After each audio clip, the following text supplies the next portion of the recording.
Hey folks, and welcome to the Truck King YouTube channel. You probably already know that that is the SRT Hellcat logo. So a fun game that we like to play these days is, which vehicle did Stellantis put the Hellcat into now? And the answer today is this Dodge Durango. Yes, Stellantis just keeps on throwing huge V8s at old aging platforms, but I've got to tell you, it seems to be working, and in this video we want to find out why. So we're going to go for a drive, play with all the performance features, and then we're going to hook up a big trailer to see how this Hellcat actually works.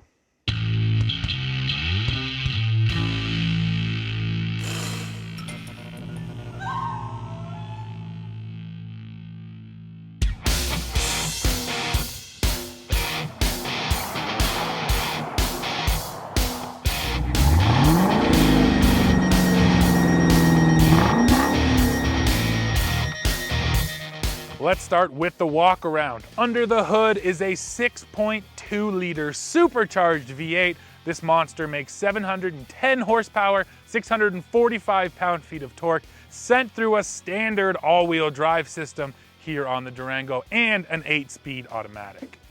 So looking at this Durango Hellcat, they do a number of things to make sure it looks aggressive. You get this unique hood.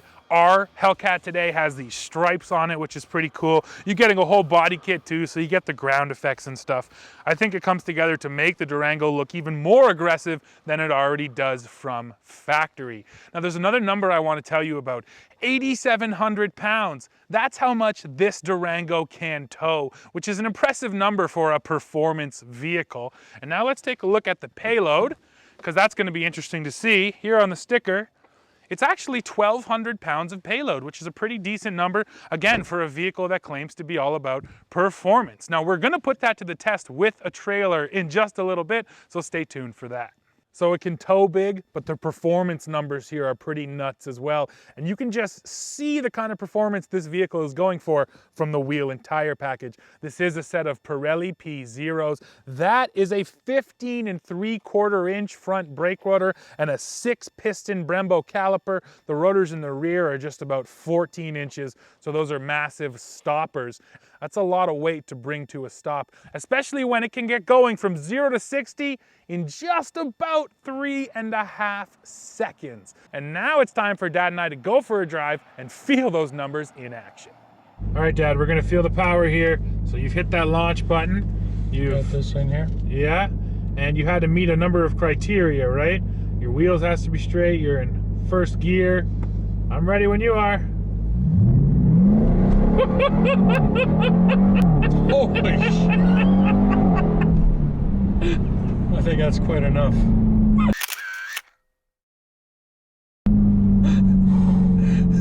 That was ridiculous! Did you get a headache? I got a headache. I did not expect it to be that crazy. I've been in Hellcats before. That's nuts how quick that is off the line. Oh, my eyes watering.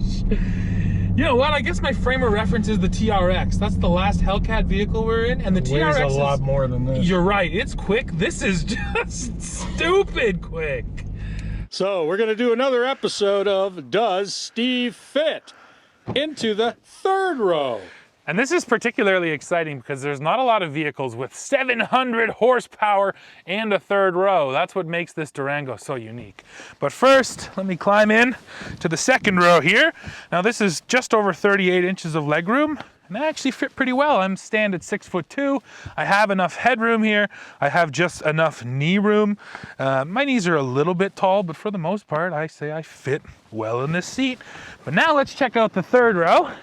And while I climb back, I'll tell you, for anybody with babies, you do have latch positions in these two seats right here. There is no latch in the rear seats though. There are top tethers back there, but no latch. You only get 2 positions right here. So let's tumble this seat, and that's what happens. It tumbles forward, leaving just enough space for me to crawl my big butt back here. Pull this seat down in front of me.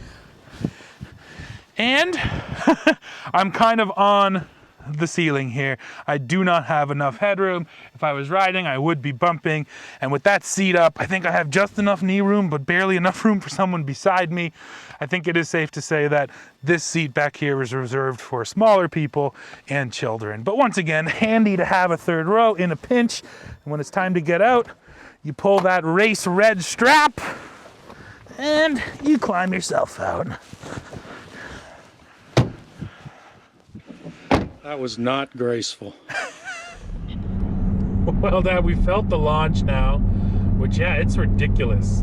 And you're right, I think kids would be absolutely terrified in the back seat. I wouldn't even want my 3-year-old in here when I launched. I think it would, like, hurt his brain, probably. Give him a concussion. It hurt mine. Yeah, it is absolutely wild. And you have to, I mean, obviously give credit to the massive engine, but just the engineering that goes into the whole all-wheel drive system too. The fact that it's able to take that power, get it down to the road so efficiently. Yeah, it's ultra impressive. Yeah, I just want to second that. Big shout out to the SRT engineers, because we talk about slamming big engines into pretty much anything Dodge builds, but we realize that so much more has to go into it, because you got to get that power to the ground. Exactly. And then you got to keep the car on the ground. So yeah, you guys have done a tremendous job. You know, if the point to this whole exercise was to get me to wet my pants, mission accomplished.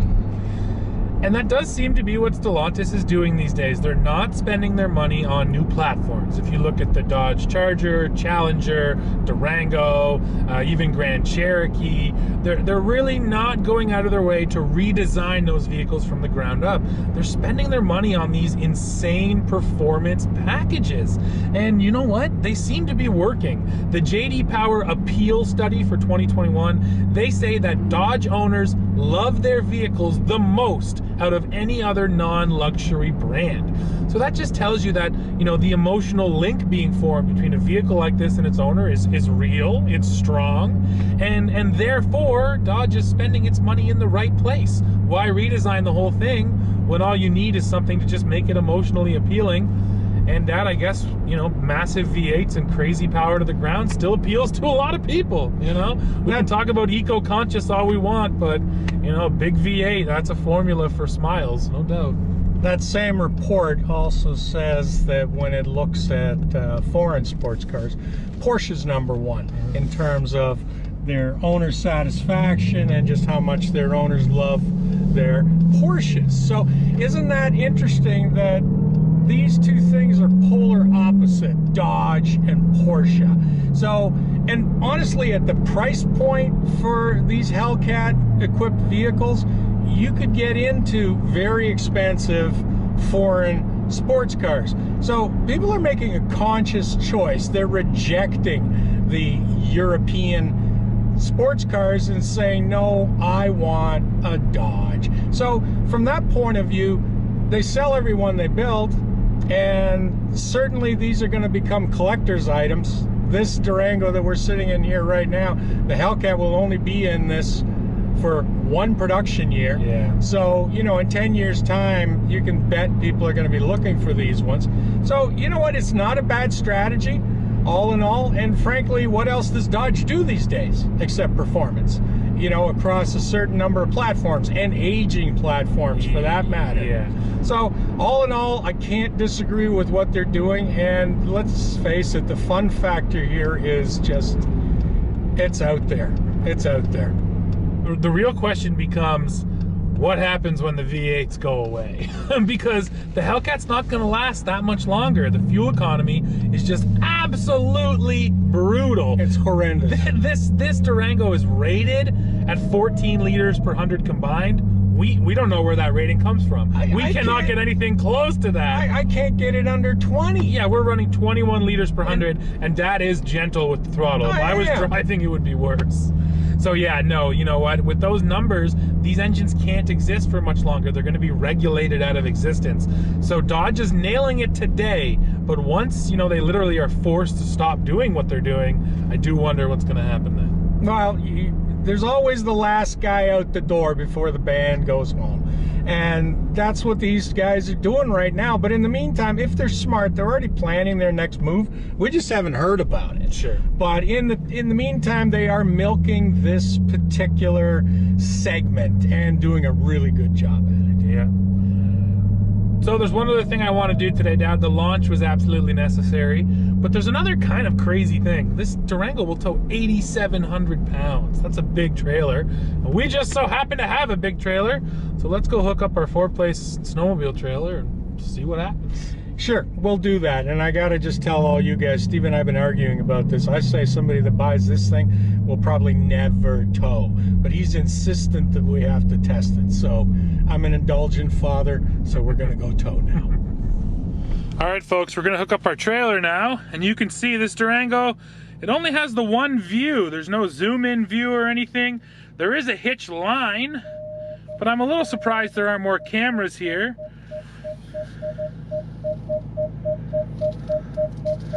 But it is enough so that I can line it up.